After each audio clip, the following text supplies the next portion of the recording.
Hello everybody, today is the 15th of April and as always, we're going to tell the page story. This page story has changed a lot of people's life and shed light into what something happened to our life and how we can create or manifest our dream life in a very certain way. So are you ready? Let's get started, okay? What is this? It's a pen. What do we use the pen for? To write. Now there is a dog inside the room. I'm going to read this info. The dog, what does the dog do? The dog probably recently got through this, right? Does the dog see this one as a pen? No. So for the dog, this one is not a pen, but for the human, this one is a pen. So who is corrupt, the dog or the human? The answer is both the corrupt. For the dog, this one is a chewing toy. For the human, this one is a pen to read. The dog is corrupt in the dog world. The human is also corrupt in the human world. So that is our first lesson, both corrupt. Now, let's imagine that there is a table. Finally, someone will put this thing on the table. And then both the dog and I will walk out the room. So inside the room, there'll be no human, no dog. What does this thing become? It is still a pen or chewing toy. Or it becomes almost nothing. And the ancient wisdom calls this one as the emptiness. The emptiness is actually a very magical definition. As we understand the emptiness, we'll be able to achieve anything in our life. Just like you see my Guru apply the emptiness into his business, I was able to build a business with a revenue of $250 million a year. He's also able to help several refugees. So what is the emptiness? Why is that so magical? Let's go back to the page story, okay? This technical thing on the table where there's no human, no dog, thing to interact with. We come back to truth and we call it the emptiness.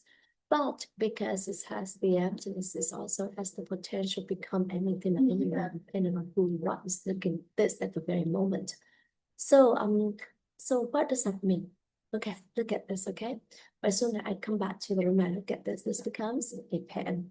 When the dog comes back to the room and the dog looks at this becomes a chewing toy. And when both the dog and I comes back to the room at the very same time, we both look at this at the very same time, what does this thing become? Or becomes two things, a pen for me and a chewing toy for the dog. So a single thing where it doesn't interact with anything, you come back to true simple of the emptiness. So the emptiness is not darkness, it's not blackness, it's not nothingness, no feeling, or no thinking. The emptiness is just so it doesn't interact with anyone. So that is the emptiness. But in reality, we always interact with someone, right? So we all has the potential to become anything or anyone depending on who was looking at us at that. So that is our second lesson. Along with the emptiness, we all have limitless potential. Now I see this as a pen. So does this pen coming from me or does this pen coming from the thing itself? This pen is actually coming from me. Why am I so certain? Because if this thing is a pen, some dog or anything in this entire universe want to see it for what it is, which is a pen. But does the dog see this one as a pen? No. So this pen is actually coming from me. And this pen is actually coming from your mind, and everything is actually coming from our mind. So that's our thought lesson. Everything is actually coming from our mind. Now we all agree that this pen is coming from my mind, right? So I'm going to change my mind and my belief is going to become a diamond. Okay, so please pray with me. Diamond, diamond, diamond. Open my eyes. It's still a pen.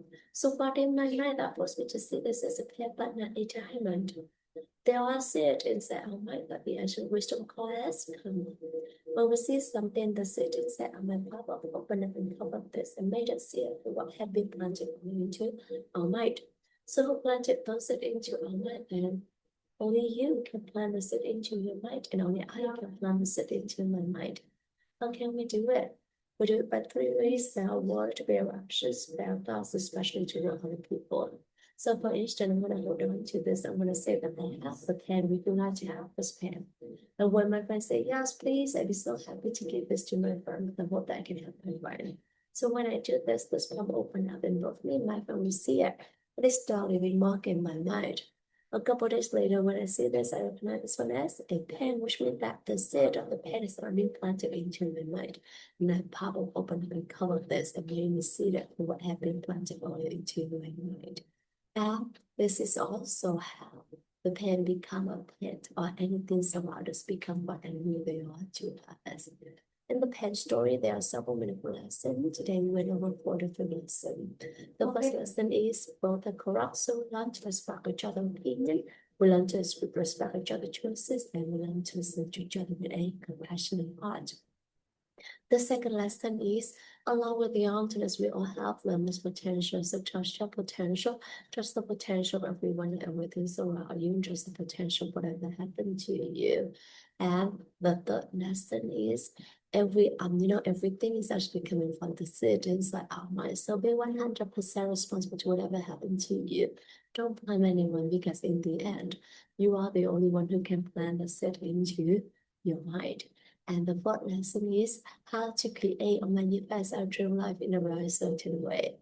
So first we have to know what we truly want in our dream life, and then we start planting those seeds using our words or actions or thoughts with other people. If you want to have a happiness, then plant the happiness seed using our word or action or thoughts, helping other people to be happier. If you want to have prosperity, then use our word or action or thoughts, helping others to be more prosperous. And if you want to have property, to have wisdom, make sure that you plan you use your word, your action, your thought, helping other people to be wiser. And just like that, whatever that you want, making sure you your word, your action, your thoughts with other people, in order to get that said.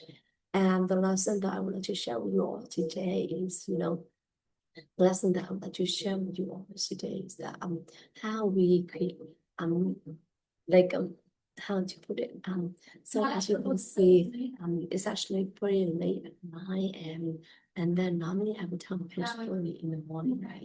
But then as I wake at night, as I work at home, I'm more like I like I have my plan, my daily plan is a bit different compared to working at work. But then I still try my best to ensure that I get the best story taken care of. I think it's a very important lesson to be consistent, and then to keep going on. So whether I tell it in the morning or at night, is important that I finish it. I think that's the lesson that I have for today.